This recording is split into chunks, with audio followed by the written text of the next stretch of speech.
money. We are following the money in every organization and every person that is violating the federal code. And it doesn't matter what your background or ideology is, we are following the money. We are using legal process to follow that money, issuing subpoenas to follow that money, using grand juries to follow that money. And when we have results to recommend for prosecution to the Department of Justice, we will do that. And we will continue to publicize documents through Congress, yes, when we make these findings.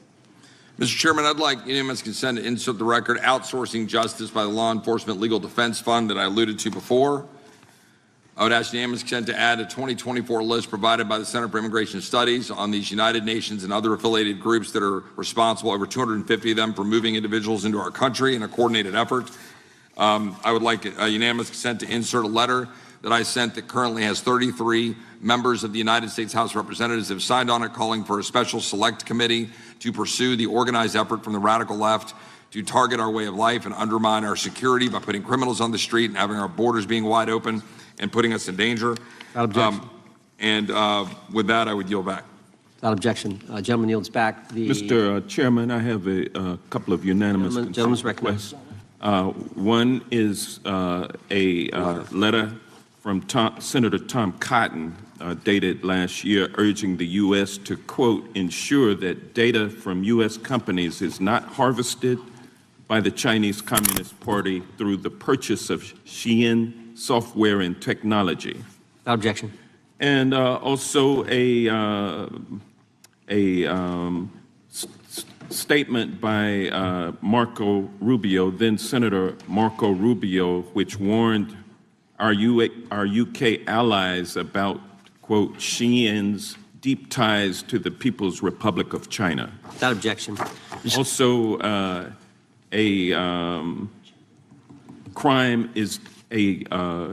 the record crime is down in 2025. Trump doesn't deserve credit, which demonstrates that the crime rates have been decreasing since 2023, which was published by the Vera Institute. Also, a unanimous consent request to enter into the record a NPR report from July of 2024. GOP vows to make America safe again. Statistics contradict their growing crime claims. Without objection. Also, a report out of the American Presidency Project, dated January 17, 2025, record low crime during the Biden-Harris administration. Without objection. Also, Joe Biden is correct that violent crime is near a 50-year low, which was a PolitiFact publication of May 2024. And last but not least, a FBI releases 2024 reported crimes in the nation statistics. These are FBI statistics published on August 5th, 2025, which details decreases in murder, rape, aggravated assault, and robbery in 2024. Without objection. Gentleman from Kentucky is recognized for unanimous consent. Mr. Chairman, I ask unanimous consent to submit two sets of documents. The first is a series of emails from the victims of Jeffrey Epstein. They are making FOIA requests to get their own FBI files and not having any success. So I want to bring attention to that by submitting that to the record. The second document that I want to submit to the record, for the record, I know we don't usually read these. This one's not readable. It's completely redacted for the most part, the first 50 pages. This is actually the search warrant that was served on James O'Keefe for a diary that he had already given to the government 2 months before. And as it turns out, there were no indictments here, yet he still doesn't know why he was raided, and I think he deserves to know. So, without objection. Thank you. The chair now recognizes the gentleman from California. Director, the first time you saw Donald Trump's name was in the Epstein files. Did you close the files or keep reading? I have reviewed not the entirety of the files, so you haven't reviewed all of the Epstein files? Personally, no. You're the director of the FBI. This is the largest sex trafficking case the FBI has ever been a part of. Buck stops at the top, and your testimony today is you have not reviewed all of the files. What I've been doing is been busy providing the safest country this country has seen in modern U.S. history in historic speed, because the men and women of the FBI are given the resources to reduce the homicide rate, to reduce the drug trafficking rate, to reduce the amount of children that are being trafficked, and the number of pedophiles. It sounds like those children being trafficked would appreciate the director reviewing the files. You said you don't know the number of times Trump's name appears in the files, so it could at least be 1,000 times. Is that right? The number is a total misleading factor. We have not released anyone's name in the Epstein files that has not been credible. Director, could it at least be 1,000 times? We have released every piece of legally permissible information. Okay, you can characterize the numbers however you want it. Reclaiming my time, Director. It sounds like if you don't know the number, it could at least be 1,000 times. It's not. It's not. Is it at least 500 times? No. Is it at least 100 times? No. Then what's the number? I don't know the number, but it's not that. Do you think it might be your job to know the number? My job is to provide for the safety and security of this country. My job is not to engage in political innuendo so you can go out to the sticks and get your 20-second hit in your fundraising article. Director, keep going, reclaiming your time, because the people of California are being underserved by your representation. If the president is not implicated, why not release everything that involves him? We have released everything, the president and anyone else's side, that is credible and lawfully be able to be released. Your fixation on this matter and baseless accusations that I'm hiding child pedophiles is disgusting. Anyone that says that needs to look at the stats alone and go back to the state of California, who's receiving the biggest surge in FBI resources through my redeployment, because the cities of Los Angeles, San Diego, and San Francisco need it. Director, remembering your oath to tell the truth, did you ever tell Donald Trump his name is in the files? I have never spoken to President Trump about the Epstein files. Did you ever tell the Attorney General that Donald Trump's name is in the Epstein files? The Attorney General and I have had numerous discussions about the entirety of the Epstein files and the reviews conducted by our team. Did you tell the Attorney General that Donald Trump's name is in the Epstein files? And we have released where President Trump's name is in the Attorney's file. It's a simple question. Did you tell the Attorney General that the President's name is in the Epstein files? During many conversations that the Attorney General and I have had on the matter of Epstein, we have reviewed. The question is simple. Who did you tell the Attorney General that Donald Trump's name is in the Epstein files? Yes or no? Why don't you try spelling it out? Yes if you're or mock no, Director? Use the alphabet. Yes or no? No? A, B, C, Director, D, E, F? it sounds like you don't want to tell us. Did you tell the Attorney General that Donald Trump's name was in the Epstein files? Why don't you try serving your constituency by focusing on reducing violent crime in this country and the number of pedophiles that are illegally harbored in your sanctuary cities in California? I'll work with you on that. Regular order, Mr. Chairman. Director, time belongs to the gentleman from California. Did you tell the Attorney General that Donald Trump's name is in the Epstein files? The question has been asked and answered. You've not answered it, and we will take your evasiveness as a consciousness of guilt. Director, did Donald Trump ever say to you, just find and release the entire truth? Don't worry if I'm in it. The instructions from the administration were to release all credible information, and we have done that. Did Donald Trump ever provide information about Jeffrey Epstein as an informant? Donald Trump has not been, and I can only speak for the FBI, an informant of the FBI. So, Director, you've played this cute shell game where you say you can't release everything because the court has said that it legally is not allowed to be released. But the court calls bullshit. Judge Richard Berman said that when you went to the court, quote, information contained in the Epstein grand jury transcripts pales in comparison to Epstein investigation information and materials in the hands of the Department of Justice. So let's move on, Director. You wrote a book called Government Gangsters. You identified 20 individuals in that book. You put me on that list, at the top of the list. Thank you. My children find it flattering. 20 of those individuals have been investigated or have had adverse actions. Director, considering that you have identified these people as, quote, government gangsters, will you recuse yourself from making any investigation decisions about these individuals? Anyone that has been terminated at the FBI has been done the question they failed to meet the muster in their constitutional obligation. I will work on the audio-visual capabilities. I'm going to borrow your terminology and call bullshit on your entire career in Congress. I'm reclaiming my time, It has been a disgrace to the American people. I'm reclaiming my time. You can reclaim your time all you want. Mr. Chairman, you're going to allow a witness to speak this way? Mr. Chairman, would you recuse yourself, Director? The gentleman has no time. Mr. Chairman, would you admonish the witness not to insult members? The gentleman has no time. Mr. Chairman, just committee will remember. Quick point of order. Could the gentleman be extended an additional 20 seconds to complete his thoughts since the witness decided to interrupt him continuously. And the witness will be able to respond if he wants. We'll make sure Thank he has you. time to do that. My question Gentlemen, is, continue. will you, Director, recuse yourself, yes or no, from investigating or making decisions about the 60 individuals, including myself, that you identified as government gangsters? Yes or no? Time of the gentleman has expired. The No. witness may respond if he would like. And the answer was no, as I heard. Correct. Okay. The gentleman from Wisconsin, the gentleman yields back. The gentleman from Wisconsin is recognized for 5 minutes. Thank you, Chairman. Thank you, Director Patel, for being here today. I wanted to talk a little bit about the assassination of Charlie Kirk and the FBI's subsequent investigation. I know it's really sensitive, and you can make the call as to whether or not, obviously, it's something that you can respond to, but I think it's still fresh on many people's minds. I want to congratulate you and Utah law enforcement for the work you did in identifying the suspect and apprehending him.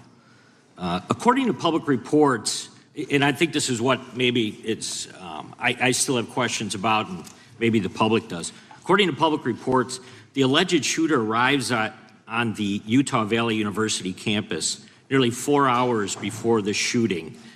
Was that your understanding? Is that kind of... I'll let the public reports reflect themselves. I don't have the exact timeline. Okay. So we don't have any idea kind of his prep or how he set up or how he utilized that time when he first showed up on campus? All of those are being currently investigated through our cell phone analysis and through our witness interviews. And the state of Utah has now announced charges seeking the death penalty against his suspects. So we're a little limited in what we can continue to say. Sure, I understand.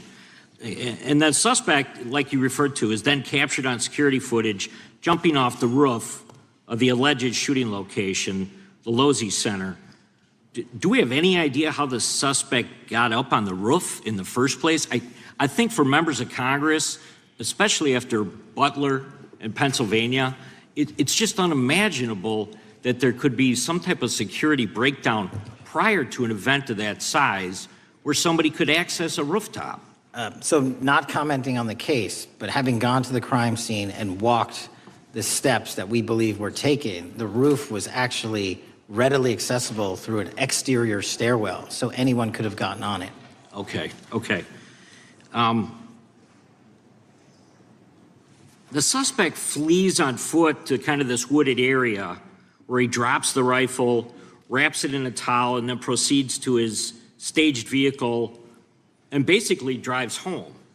So do we have any idea what the towel was about? Was it used later to identify a place where the firearm was left, or do we... What we can tell you is the towel, there was a screwdriver found on the rooftop, which DNA was collected off of, and the towel was found wrapped around the firearm in question in a wooded area next to the campus. All have been processed for DNA. And then, according to the suspect's roommate, there were allegedly messages on instant messaging platforms, specifically Discord, suggesting the towel may have been used to identify that weapon's location. So the public reports have suggested that the shooter acted alone. Do we still believe that that's true? Do we have any idea as to whether or not those Discord messages led us to believe that the shooter may have had help in any way or assistance? I can only speak to the FBI's investigation, and our investigation is ongoing, and we are interviewing any of those individuals involved in that chat and other individuals in the area. Very good. And so my suggestion, if there are accomplices, I'm sure this is something that the FBI is going to continue to investigate fully and thoroughly into the future. Yes, sir. The reason I ask that is because I don't know that that was necessarily the case with Butler, Pennsylvania. So thank you so much for your persistence kind of in this matter. There's still a lot of public questions that need to be asked. Let me shift to another topic very quickly. On July 31st, 2025, the DOJ and the CIA declassified the annex to Special Counsel John Durham's 2023 report on Operation Crossfire Hurricane. The 29-page Durham annex contains previously classified information about, among other things, the investigative referral of the Clinton campaign plan. Why would somebody place documents in a burn bag related to this case? That case is very much ongoing, so I can't comment on the stylization of the evidence we're collecting. Can you comment at all on the Durham Annex, as I described it?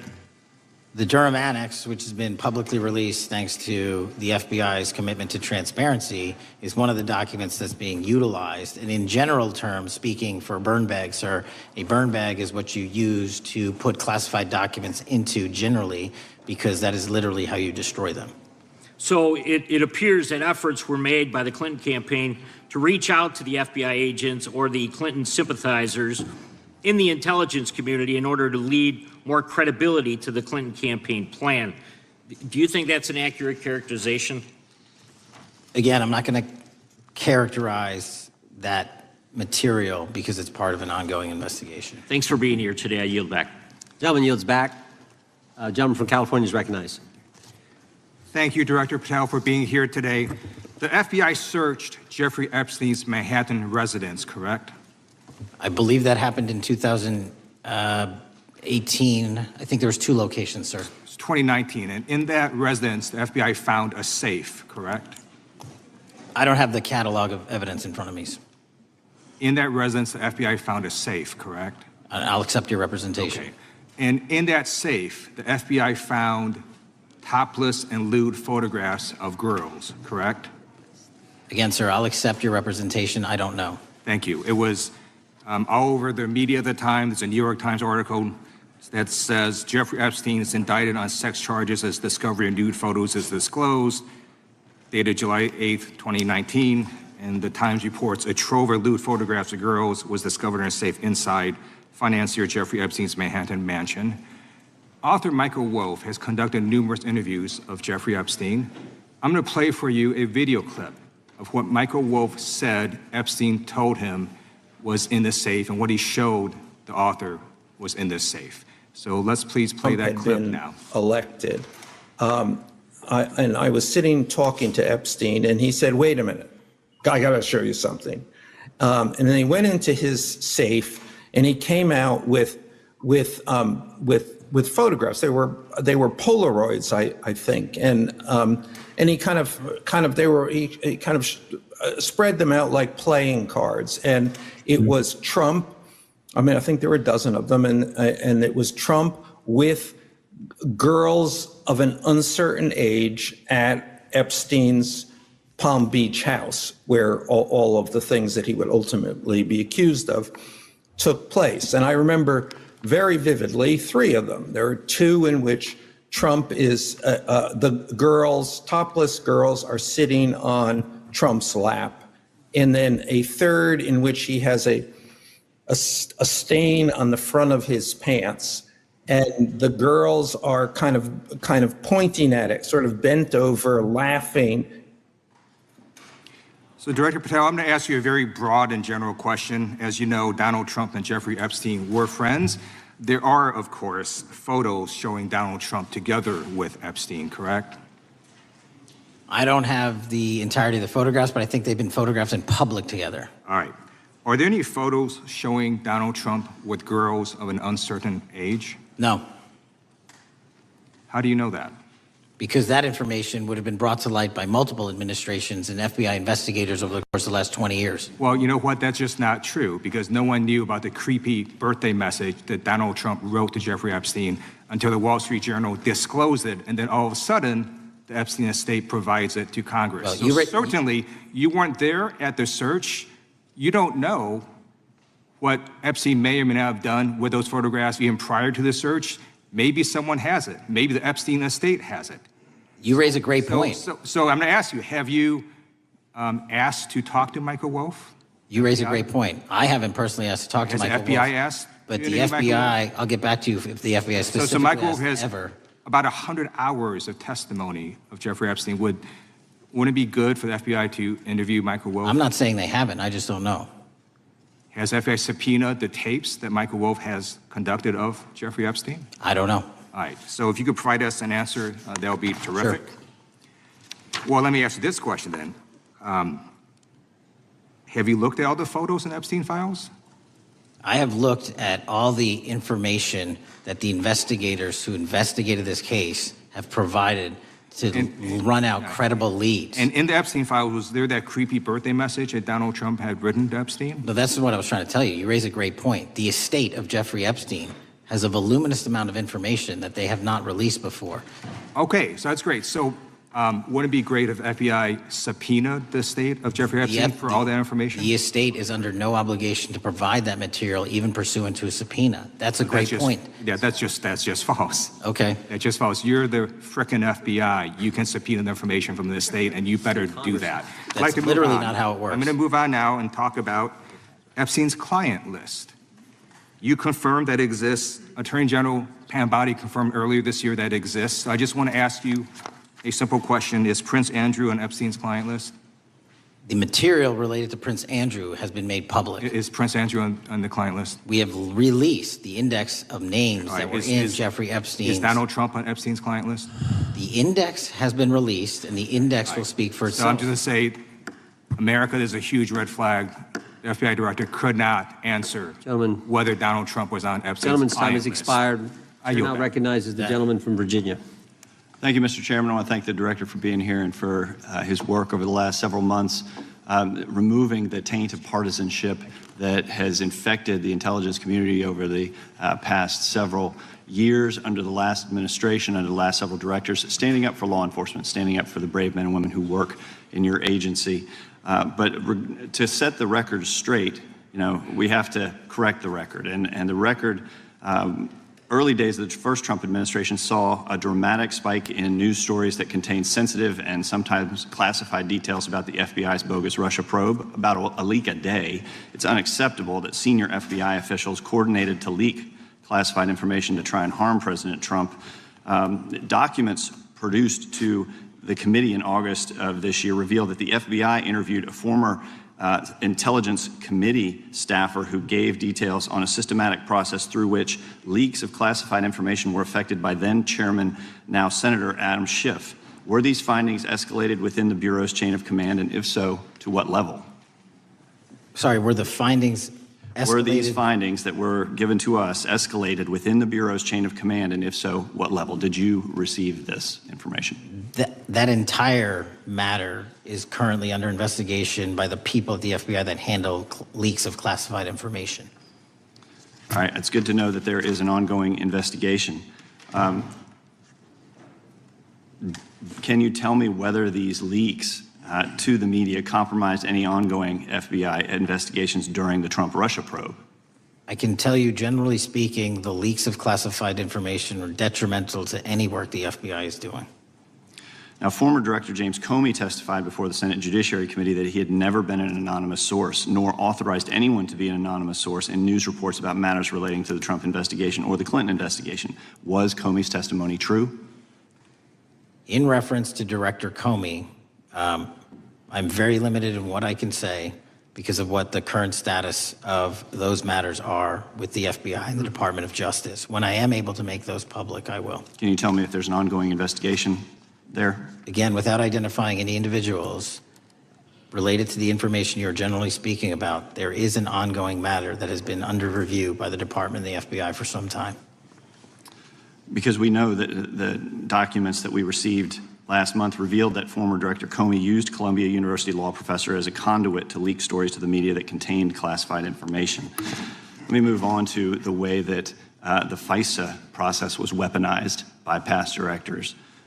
Prior to your confirmation, you raised concerns about government misuse of FISA, including Section 702, stating that FISA was in need of major reform. Specifically, you highlighted that the FISC report that the FBI had conducted 278,000 improper searches of the FISA database. Do you remain concerned about governmental abuse of FISA in Section 702? I'm always concerned, but what we've done since I became FBI director is implement new audit systems. We are nearing 100% review of the 702 query system that you are specifically referring to, and we've also eliminated anyone that has ever touched that database that has in any way made a mistake, whether intentional or not. And we have also identified a system in which those going forward who misuse the 702 system, they don't get 2 strikes. They get 1 and you're done. Okay, I'm glad you mentioned you're continuing to audit because, as you know, in May, the New York Times reported you closed the FBI's Office of Internal Auditing. Can you explain why you decided to close this office? Yeah, because under the new restructuring of the FBI, to save resources, there were two different places doing the exact same thing. We have a specific division dedicated to audits. I didn't need another audit system doing the audits again. And so we folded some of those folks with their expertise into our specific division and then took the rest of those folks and are moving them out across the country. Under previous FBI leadership, FBI agents were found to have lied to the FISC. There have been hundreds of thousands of violations of the querying standards. In light of past violations, what action is the FBI taking to ensure that similar abuses do not occur in the future?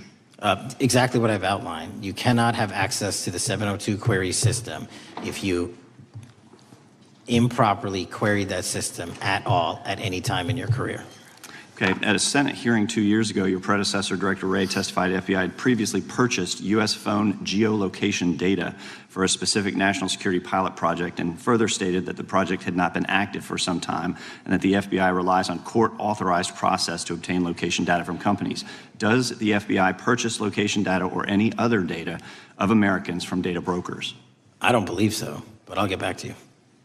Thank you. That'd be important. I appreciate that. I yield back. Gentleman yields back. Gentlelady from Washington is recognized. Thank you, Mr. Chairman. Mr. Patel, before you joined the FBI, you had very strong opinions about what the FBI was hiding regarding Jeffrey Epstein. In a September 2023 interview with Glenn Beck, you said the Black Book is under the, quote, direct control of the director of the FBI. In December 2023, you said, let us know who the pedophiles are. Even for a short time after becoming FBI director, in February of 2025, you tweeted, quote, there will be no cover-ups, no missing documents, no stone left unturned. In June, you told Joe Rogan, quote, we've reviewed all the information, we're going to give you every single thing we have and can. But then suddenly in July, everything changed. You and Attorney General Pam Bondi released one video and said that there was nothing more to see. Your July memo says you uncovered more than 300 gigabytes of data and physical evidence, but that you had decided no further disclosure would be appropriate or warranted. That is a quote. I think what happened, Mr. Patel, is that suddenly you discovered that Donald Trump's name was all over these files, and you started a giant cover-up. So you are under oath, Mr. Patel. You just testified to Mr. Swalwell that you did not speak to the president about the Epstein files. To your knowledge, did Attorney General Pam Bondi speak to the president about what was in the Epstein files? I can't speak for Attorney General Pam Bondi. So to your knowledge, you don't have any information. The question was, do you have any knowledge? Do you have any knowledge? I can't speak. You are refusing to answer the question, so let me tell you that the Wall Street Journal reported that in May, Bondi told Trump that he was in the Epstein files, and at the same meeting said that the DOJ did not plan to release the files. Yesterday, you testified to Senator Kennedy that there was, quote, no credible information that Epstein trafficked girls to anyone else, and that you have, quote, continuously and publicly asked the public to come forward with more information, and we'll look into it. Today, in response to Mr. Massey's question, you appear to say that the survivors were not credible. These are survivors. That's not at all what I said. Okay, great. I'm going to ask you this in a second, but let me tell you about the survivors, and let's bring them up here into the room. These are women who came to the Hill and testified that they were groomed and raped at the age of 14 and 16 years old, and they called to meet with the president and to meet with the FBI and to have people investigate their claims. Some of them have never testified before. If you are so interested in getting the public to submit any information, why have you not met with them? You said you haven't met with them. Have you met with them? I'll give you one more chance. My job as the FBI director is to invite all investigative leads. Is the answer yes or no to whether or not you met with these women who were sexually abused and raped? Any insinuation by you or any people on your side that I am not manhunting child predators and sex traffickers, just look at the stats.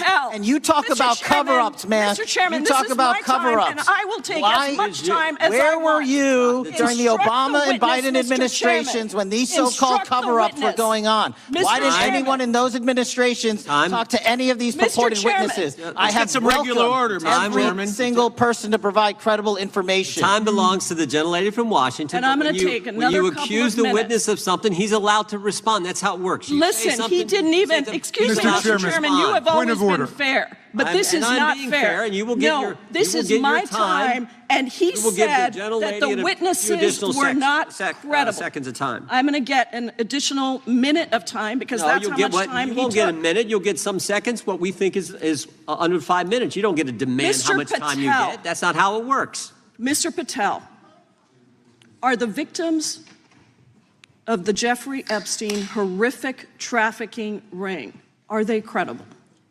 Any person with information about ongoing sexual trafficking. I'm asking you if they're credible. Ma'am, I'm Are commenting they on the credible? evidence we have. But And we have routinely asked for people to come forward with more evidence, and we will look at it. And the evidence that we have was the same evidence that the Biden and Patel, Obama Justice Departments Mr. had. Patel, And they this is determined, not new. me, they determined that that Chairman, information was Mr. not credible. Chairman, he's not letting me even ask my questions. You This is ask the ridiculous. questions, he gives an answer. You may not like what he says, No, but that I'm doesn't mean you get to asking- he's not interrupt him. answering my question. Mr. Chairman, have could we an- restore the gentlelady 45 seconds so she We can will complete give her her question? additional 30 seconds, which is what I said I'm earlier. going to keep taking my time because you'll take here's the time thing. that you get. You get are 30 not seconds. answering the question. The question I is, have. You just don't like the answer.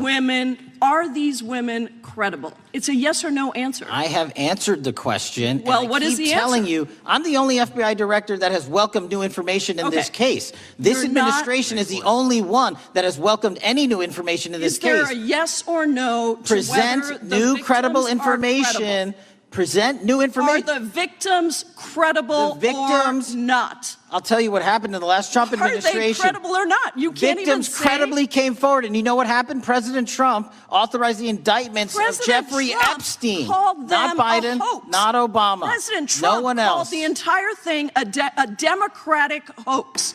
So I would like to ask The you gentlelady's if time has you expired. will I gave her the meet- additional if 45 you- seconds she if you requested. will The meet- gentlelady yields back. The gentleman from Mr. New Chairman, Jersey is I would like recognized to for his ask if 5 you would minutes. meet with the women who were sexually Time does not belong. abused and raped and groomed Time does at not the belong ages to the of gentlelady from 14 Washington. and The time now 16 belongs- years old. Are the you time- going to cover up? No, I'm Are not you gonna- going to I'm continue gonna to recognize cover the up gentleman for from the New Jersey rich for and his 5 minutes. powerful men, including those that might be on this committee? I can yell Or too, are Mr. you Chairman, going but I don't want to yell allow above them this. to The time belongs testify? to the gentleman from New Jersey. I Are you appreciate the going to allow gentlelady them to yielding testify, back. Mr. Patel? Go ahead. Will Mr. you Angelo. allow them to testify to you, Mr. Patel, Mr. Patel, thank you for being here. I know it's been an interesting and difficult 2 days. And I wasn't going to talk about the Epstein thing because there's a lot of other issues that affect the FBI, but I have to say a few words. I've sat here, I've listened to this, I've watched it, and you know, my Democratic colleagues are so concerned now, Mr. Patel, all of a sudden. Where were they last year? Where were they the year before? Where were they the year before that? Where was the last president in any of this? Well, all I know, the only thing I see is a single letter from the ranking member that was sent in 2019 that he didn't like the plea deal, and some people signed on to that. Most of the truth, the real truth, let's be honest, let's be intellectually honest. The real truth is we didn't hear from them at all, anybody of them. Hardly any of them ever mentioned it. Some of them didn't mention it at all until the beginning of this year. Earlier in the year it started. Not one Democrat asked Director Wray. We all remember Director Wray was here. Not once, not twice, multiple times.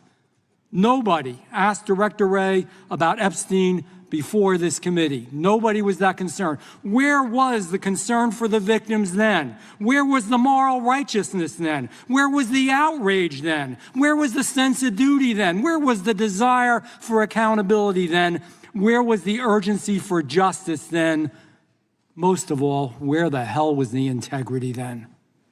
You know what the truth is. Let's just say it, man. Tell the truth time.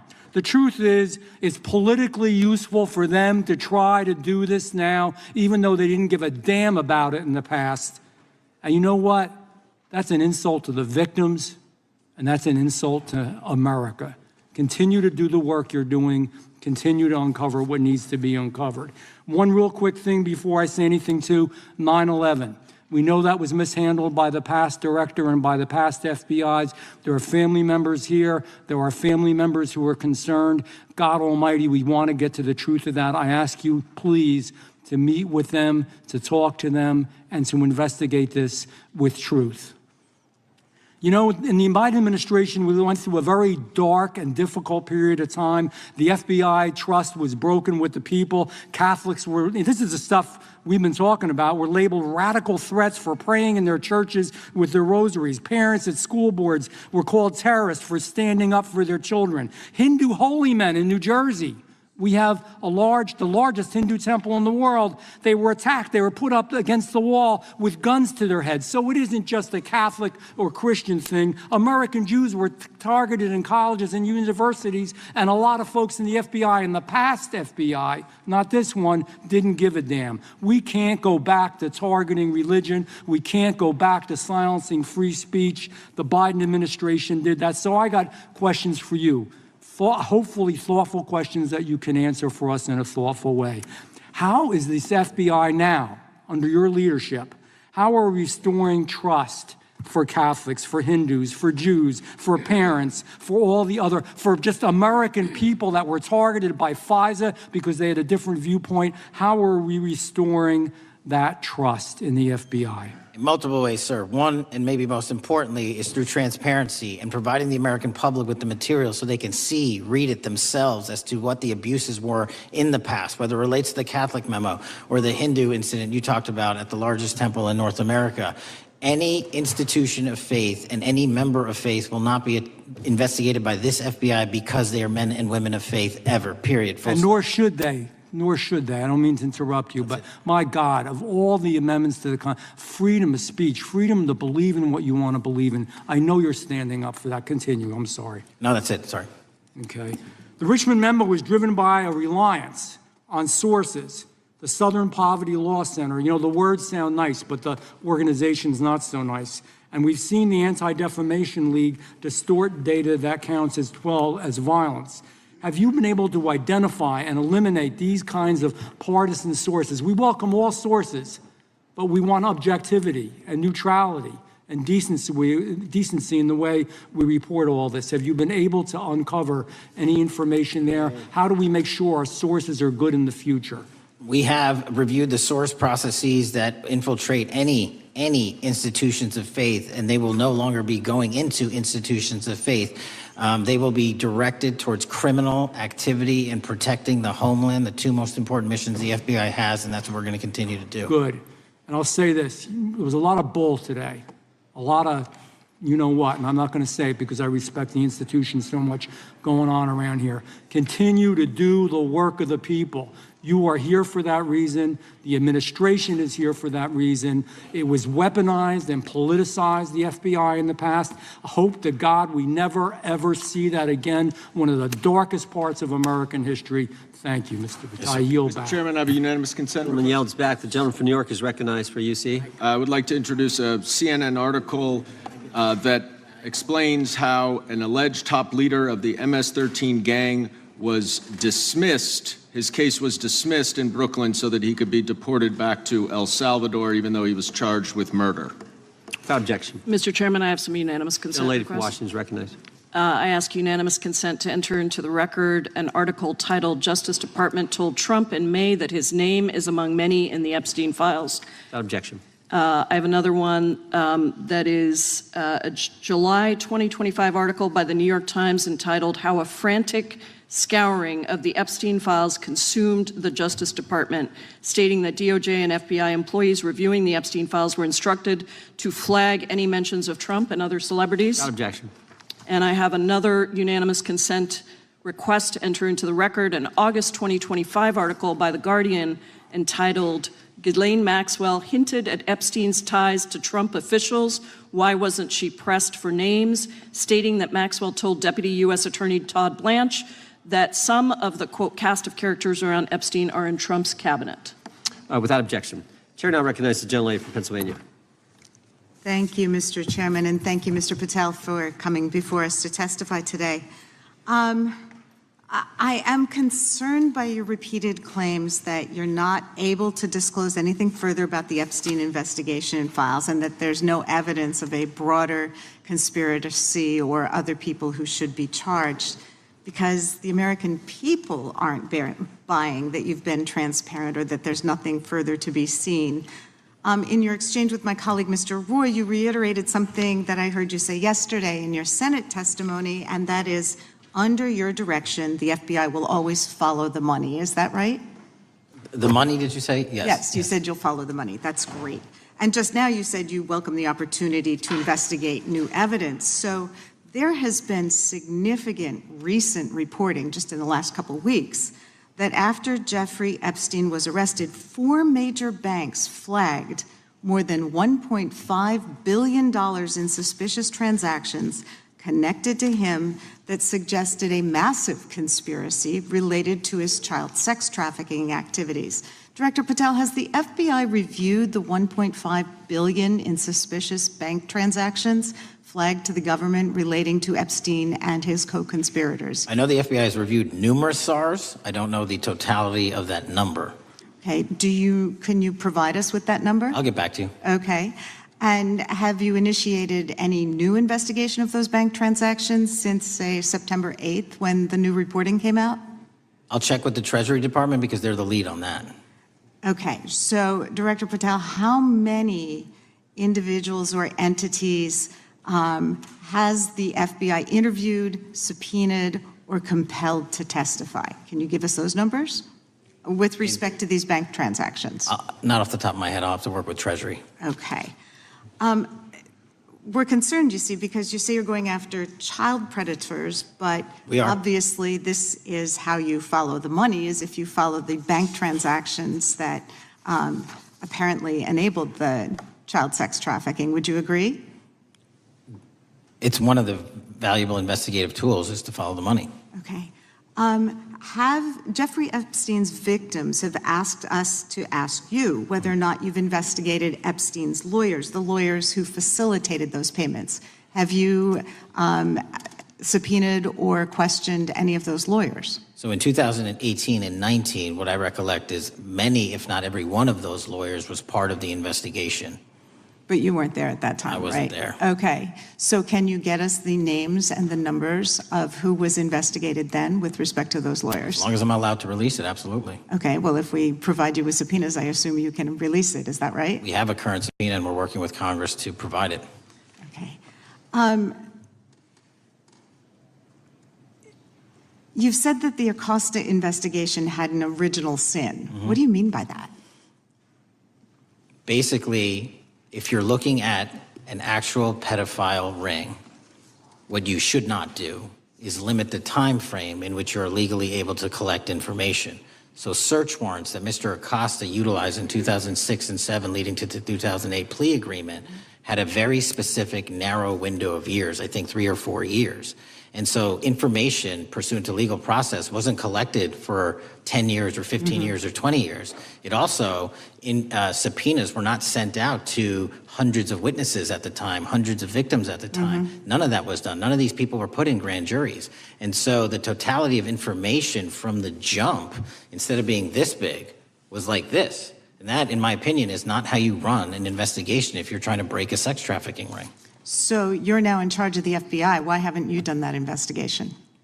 Great question. And here's the answer. Simply because I am not able to go back 20 years and collect information that the courts had decided was already subject to search warrants. They have said this was in the investigation. There's a non-prosecution agreement out of that plea. And when the case was reopened, and this is where it comes into play, when the case was reopened in 2018 and 2019, the search warrants, again, were limited to the conduct of Jeffrey Epstein. Now, whether that's right or wrong, that's a different discussion. But I'm telling you, that's the information well, we I think reviewed. that is a different discussion. And I think the discussion we'd like to have today is why you aren't following the money with respect to the broader conspiracy that it has been reported in the New York Times and elsewhere, and that if you really want to attack the issue, if you wanted to attack the issue, if you wanted to get to the bottom of it, if you wanted to disclose what really was involved in the Epstein files, the Epstein cover-up, that you would be taking very different actions that you are today. I do want to seek unanimous consent to enter into the record the New York Times September 8th, 2025 article, How J.P. Morgan Enabled the Crimes of Jeffrey Epstein. Without objection. And also an article dated July 17th, 2025, in the Epstein case, Follow the Money. Without objection. Okay, thank you. Gentlelady yields back. Mr. Chairman. Gentleman from Maryland is recognized. Thank you much. Pursuant to Clause 2K6 of Rule 11, I move that the committee subpoena the CEOs of 4 banks, J.P. Morgan, that's Jamie Dimon, Bank of New York Mellon, Robin Vince, Bank of America, Brian Moynihan, and Deutsche Bank, Christian Sowing, in order to get the suspicious transaction reports. These 4 banks have flagged to the government $1.5 billion in suspicious transactions related to the sex trafficking crimes and conspiracy of Epstein, Maxwell, and all of their collaborators. And as you know, Mr. Chairman, we got the SARS reports for Hunter Biden totaling around $20 million. And so these $1.5 billion in SARS reports we should get, especially since the director doesn't seem to be forthcoming. And I request that we do this immediately. I think the director's been very forthcoming. We will hold any motion to subpoena in abeyance until the conclusion of the hearing. The chair now recognizes the gentleman from Texas. Thank you, Mr. Chairman. Thank you, Director Patel, for being here. It is quite clear that certain members of this committee, they want their 15 seconds on TV, stamping and coming. Maybe it's for fundraising. Maybe they're struggling in their district. They need a little bump. But they turn a committee into a clown show, and that's what we're seeing. You're being unjustly attacked today. I watched the Senate hearings yesterday. You were attacked there. We know there's an agenda. There's always an agenda. It's the same characters with the same personalities, the same objective, and that is destroy the mega movement.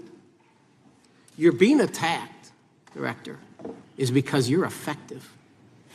You highlighted what you've been doing in D.C. with the president in reducing violent crime. You're very effective. Another individual that was very effective with meaningful debate and dialogue was Charlie Kirk. And they killed him for it. Charlie Kirk was a man of faith. First and foremost, he loved his Lord Jesus. He loved his family. Beautiful wife, beautiful children. Just a remarkable, honorable man that was silenced with this assassin's bullet. I would say if Charlie Kirk lived in the biblical times, he'd have been the 13th disciple. He'd have been the 13th disciple. We have a new committee, if you're not aware, a new select committee regarding January 6th. I'm honored to be on that committee. I'm looking forward to working with other members to expose truth, questioning federal agencies that were involved on January 6th, like the FBI, played a role, but we don't really know, Director, to what extent. We don't know. The January 6th sham committee was not formed by Nancy Pelosi to seek truth. It was nothing about getting to the truth about January 6th. Their sole mission was to damage Donald J. Trump and end his political career. And everybody knows it. That's what the purpose was. You know what's nice? So I kind